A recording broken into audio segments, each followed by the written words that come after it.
What's up guys, today I'm going to be doing a review on SOFI, which is a digital bank that has no physical locations. Small disclaimer before we get started, this is not financial advice. So I personally just switched over to SOFI, in particular for the 4.6 APY savings account that it offers. At my old credit union, my savings account was getting 0.45 APY.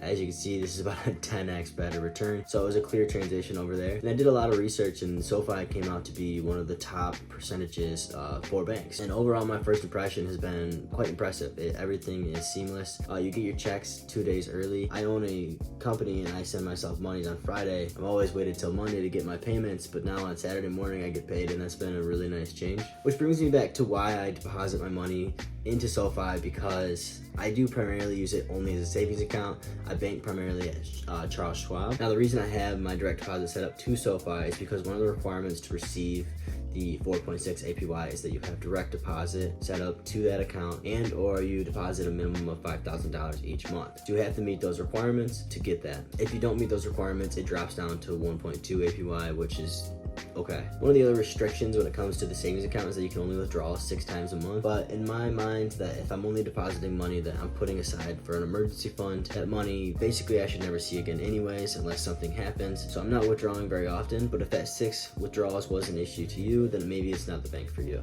When it comes to the bank in general, it is FDIC insured, which means you can save up to $250,000 in there. You are insured up through that through the federal government, which is a major plus because some of these smaller banks that are less known aren't, and you got to be very wary of that. But it does offer a credit card, which is 2% back on everyday purchases with no annual fee, which as far as credit cards go is actually a really solid credit card. For me personally, it doesn't fit my portfolio because I have other cards that do just as much, if not more. But if for a general card, 2% back on everything is actually quite good.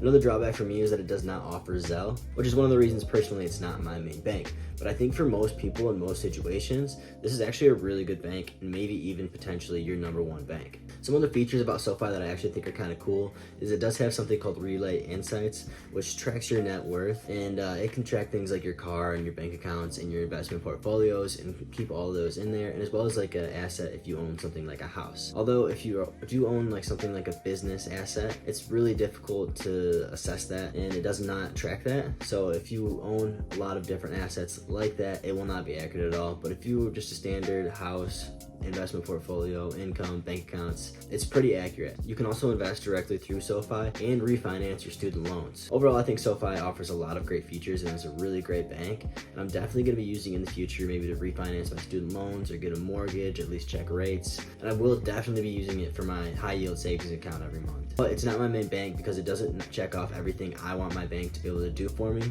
But overall, I think it's an amazing bank, and I would highly recommend it to anybody.